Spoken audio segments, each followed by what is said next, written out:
Welcome to the 85th installment of Ear to the Ground, the Land Stewardship Project's audio podcast on family farming, sustainable agriculture, local food systems, and local democracy. I'm Brian DeVore, editor of the Land Stewardship Letter.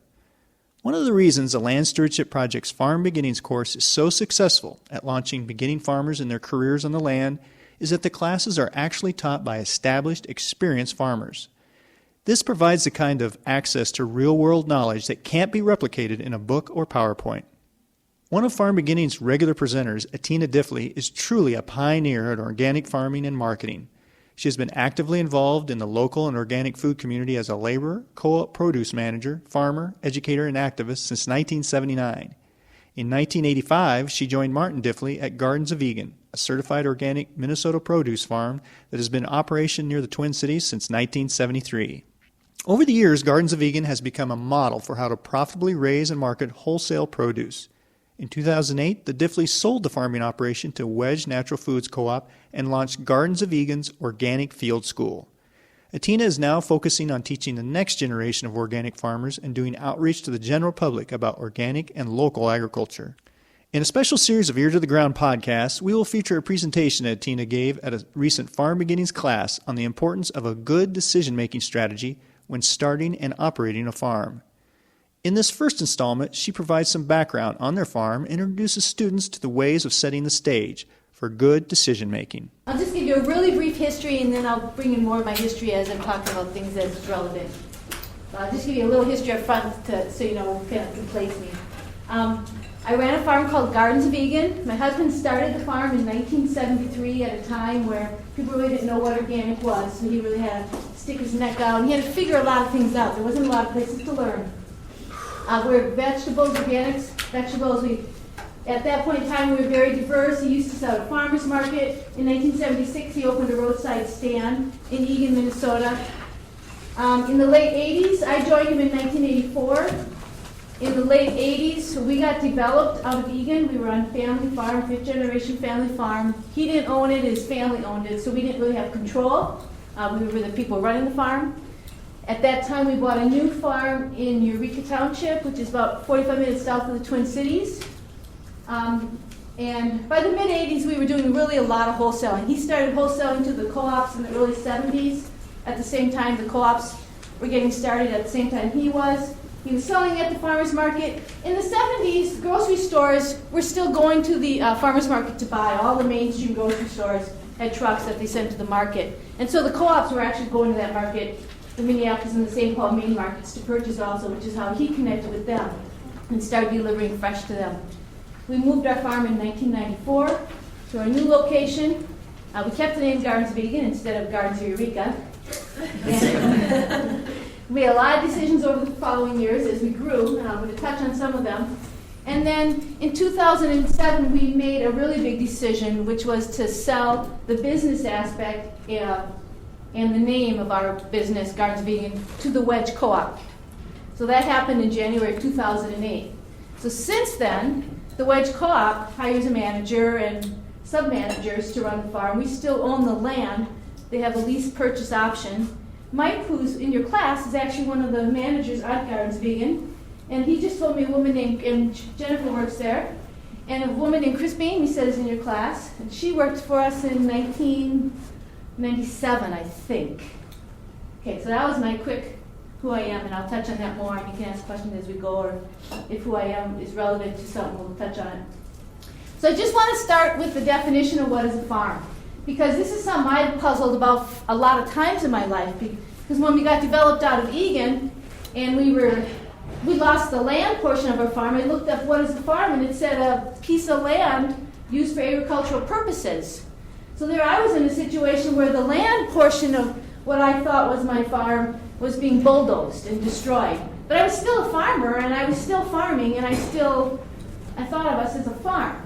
And so I put a lot of thought into this, and I really came up with these three components of what a farm is, which is a business, the business aspect of your farm, the land aspect, which holds you in a location, and brings all of the location components like biological diversity, what types of soil you have, what the climate is, and then the people. And those are just three kind of basic components. And I like to bring them into this decision-making concepts today because we have to consider all three of them. And they're the three main areas where things change. So if I look at my own farm, Gardens Vegan, I'm going to be referring today as Gardens Vegan in the present tense, because I think better in the present tense. I just want to reiterate, I'm no longer running the farm. Mike is a more present runner and owner of Gardens Vegan than I am. But so just so you're not confused, I will speak in the present tense. So when Gardens Vegan started, it was set in Egan. That was the land base. The people was basically my husband Martin and the people that he hired. And then the business was as he created it. When I joined him, you can see how a big shift in people came, because I brought to that table a lot of the components that he was missing. We really blended well together. How many people in this room plan to expect to farm with a partner? That's almost all of you. How many expect it will be a marriage or a romantic relationship partner? Okay, it's almost all of you too. That's real important, and we'll touch on that again. So then when we got developed out of Egan, the land portion of this component, what is a farm, changed. That was a really big deal, because the land we were farming in Egan was a sandy farm. And on the soil maps, it was actually listed as not suitable for agricultural purposes. It doesn't mean it wasn't suited for agricultural purposes, but it really dictated a lot of the farming decisions that we made. The crops we grew, what does well in sand, did we have irrigation or didn't we? That's a big issue with sand. You can see how that location related to that sand. We were close to the Twin Cities. We could get to downtown Minneapolis in 20 minutes. So that part of that land equation dictated a lot of our decisions. So when that changed, when that component of what our farm is changed, we had to make a lot of different decisions and change a lot of the things we did. And then the business aspect, similarly so. As the business grows, it has to be flexible. You're going to be making a lot of decisions in that area. And these three components I sort of see as the definition of a farm in a synthesis of how they blend. Really creates the personality of your farm. And unless you're going to be a commodity crop producer selling strictly to the commodity market, your farm's going to have a very distinct personality. And the quicker you can figure out what that personality is, it's going to help you find your niche and just get that extra value for your work and labor. So that's why I throw that in there. So you're going to hear about the stakeholders, I'm guessing again and again in this class, this concept of who the decision makers are. And I think it's a really important one to think about and actually comb through in a lot of different directions. What I mean by that is you're going to be making a lot of kinds of decisions. Big decisions, little decisions, fast decisions, slow decisions. We're going to get into that more later. But understanding who your stakeholders are, who should be involved in these decisions, is different for different types of decisions. And that's really important. We're going to look at some of those types of decisions. If it's a really big decision that's going to have a long-term impact, maybe it's more of a planning type decision, you probably want a lot of your stakeholders. And I think they're going to go through a process identifying stakeholders. We started that in session 1. Okay, Yep. great. So that's not a new concept to you. So, a big decision like that, you're probably going to want to bring in pretty much everyone who's involved. Some small decision, like you got to decide if you're going to pick the broccoli or the lettuce first, that's probably a one-person decision. And I did some consulting this week with a couple that was having really trouble with decision making. It was really slow and moving really slow for them. And in going through their systems, what we realized is they didn't have any identified decision makers for those simple or quick decisions. They hadn't delegated out any of the different areas of the farm. And so one of the first things we did in that consulting session was really make a list of all the different main areas of the farm, such as greenhouse. This was a vegetable operation. So greenhouse, managing crew, harvest, delivery, marketing.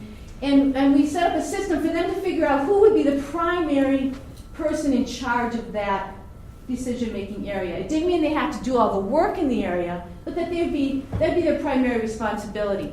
And this they found really, really helpful, because all of a sudden it freed up a lot of these small decisions that they were really laboring over. The way Martin and I always ran the farm is we had really distinct areas that we were responsible for. Our personalities are very different. Our strengths and weaknesses are very different. So, for example, I was in charge of marketing and the greenhouse and running the pack shed and running the crew. He was in charge of the fields and the equipment and construction. It didn't mean we made all those decisions ourselves. If we needed some information from the person's area, we might ask them a question. If it was a big decision, we'd sit down and really have a involved conversation. It also took care of a lot of if you're in a marriage or romantic relationship, it can really help you be a team. Otherwise, sometimes the more dominant personality maybe has too much of a lead role, and that can be a little challenging. Because I always said the hardest thing about farming is doing it with your partner and raising children. The farming is actually the easier part. So if you can have some of these systems worked out of communication, making these decisions, that can really, really be helpful. Back to that identifying stakeholders, you really want to bring everyone's opinion in if it's a big decision. Inviting them and getting that diversity ideas is really helpful. So I just touched on this. A lot of people get really caught up in small decisions and spend a lot of time on it. My grandson, it's really a problem. He has to decide what he's going to wear to school the night before because he can't really decide if he should wear the blue shirt or the pink shirt. And so his mother has him decide the night before, and he's not allowed to change his mind in the morning before school. But he's making this little decision into a really, really big decision. He's really afraid he's going to make the wrong decision, which is why I think he's doing this. And if you can think of the small decisions as decisions that are short term, if you make a decision that you later regret, it's not going to have a super big consequence.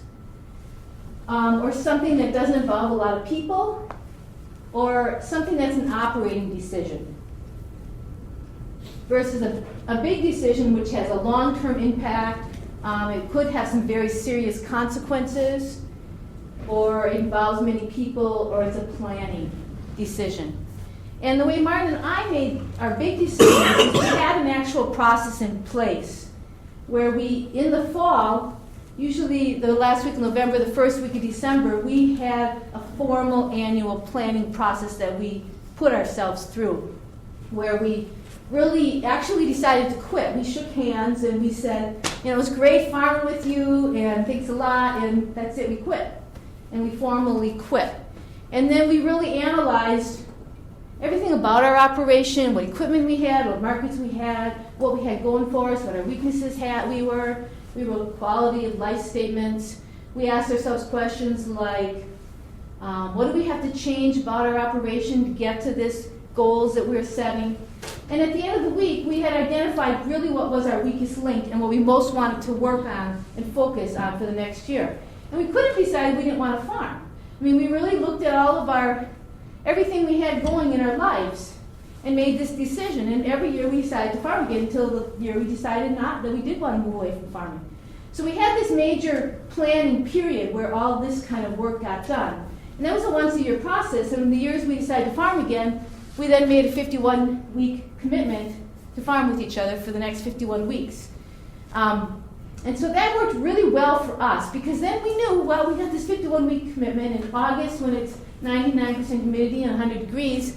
We really just had to get through another 8 weeks or so, and then we got to quit again. And it helped us take all those conflicts that happen in the heat and in the stress and put them down on a piece of paper, and we knew we were going to talk about them in December.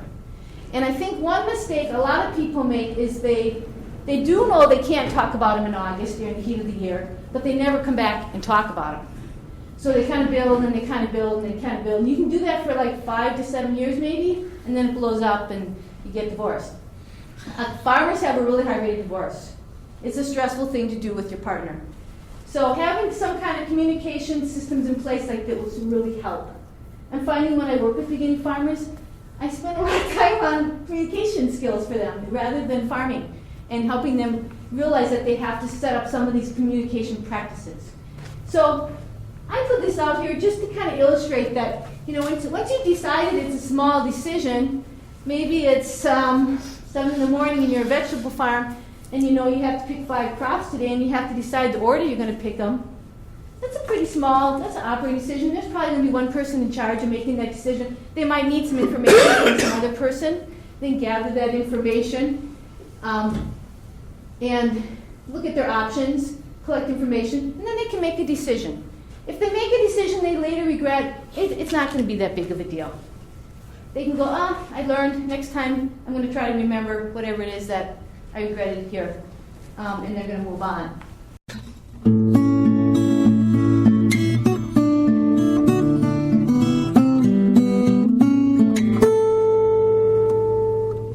For more information on Farm Beginnings, see www.farmbeginnings.org. That's farmbeginnings.org.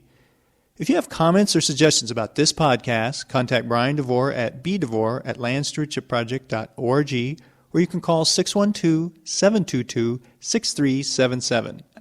Thanks to Laura Borgendale, a Western Minnesota musician, for Ear to the Ground's theme music.